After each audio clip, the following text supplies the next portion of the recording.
दुहाई हो सरकार।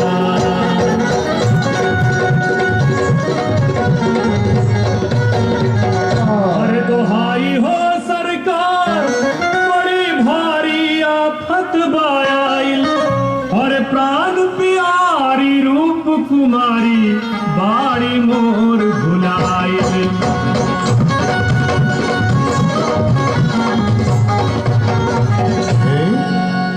सड़ा तू चलिया लगता है, मुझे तू ढोंगी लगता है, बड़ा पाखंडी लगता है, इश्क का रोगी लगता है।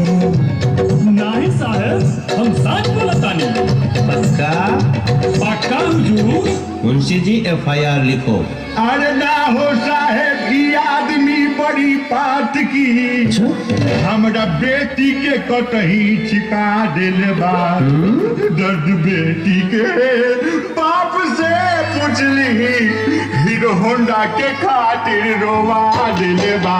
दर्द बेटी के बाप से पूछली, हीरो होंडा के खातिर रोवा दिल बा। अच्छा, हाँ सरकार। तो तू दहेज का लोभी है, पकड़ लिया मैंने। तो तू दहेज का लोभी है, मैं तुम्हें दुरुस्त बना दूंगा।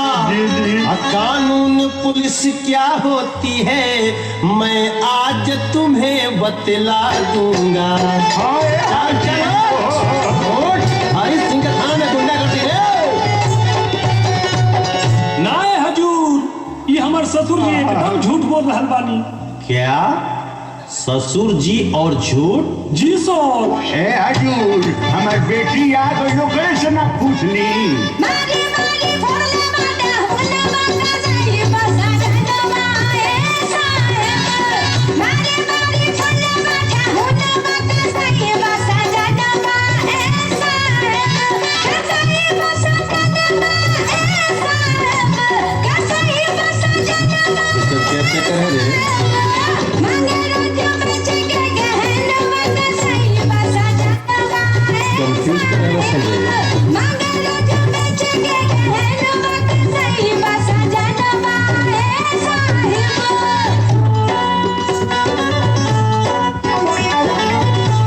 बाबूजी क्या कहना है इसका? दिलवा के दुख हम कितना बताई, पता ना बताई, पता ना बताई। दिल के दहेज खातिर दिलवा मुआई। ले बाबू आई, ले बाबू आई। ये बेगाना साहेब, ये बेगाना साहेब। रतिया के तोरे और जनवा बसाई बसा जनवा ए साहेब। मारी मारी फोड़ा बाधा हुना आए के रोटी नहीं खाया। बसा जनवा ए साहेब। आई कहाँ पर ले बहो? हाय का देखी ना, लाले लाल कर देले बहजूर। और ऊपर फोड़ ले बाका। हाँ आई तनी ऊपर उठाओ ना। माना दिया रे। मुंशी चला। काफी तकलीफ देगा। कहो ढेर छरछरा कटे। मुंशी जी सर। डंडा उतार तो। यस सर। मार। हमके फांसी लगा दी, चाहे गोली से उड़ा दिए ही ठैया। अब हम जी के कारब काए भैया। नाटक कर दे। हमके फांसी लगा दी, चाहे गोली से उड़ा दिए ही दारू पिए ना? अच्छा। अब हम जिनके कारब काए भैया। रोजे करला सजावा, रोजे करला सजावा। अभी देख भेज जे हलवाना। ठीक है, हो गई। अभी बाबू के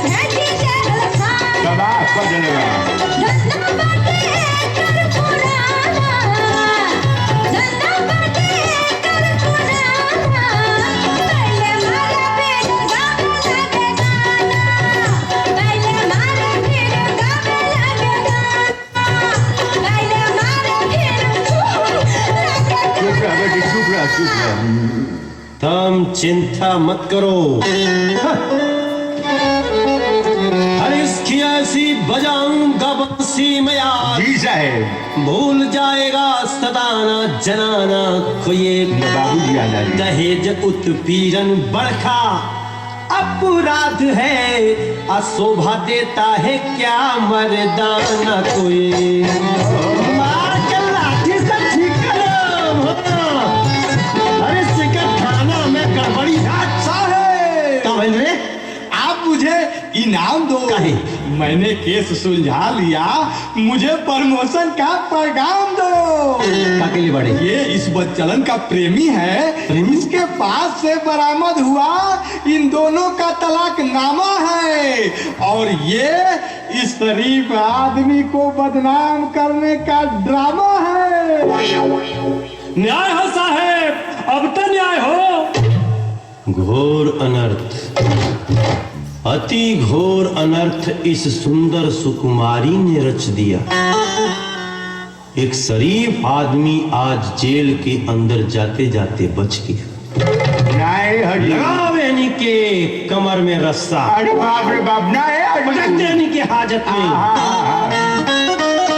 तुम न समझो पुलिस वाले नादान हैं, अरे दहेज कानून का मत दुरुपयोग कर, और बाकी की जिंदगी काटोगे जेल में। पुलिस वाला को क्या समझता है रे? हम पुलिस वाले पब्लिक के निगहबान हैं, बाकी की जिंदगी काटोगे जेल हमसे से गलती हो गई, माफ कर दी। हाँ, हरि सिंह दरोगा दहेज उत्पीड़न कानून का उल्लंघन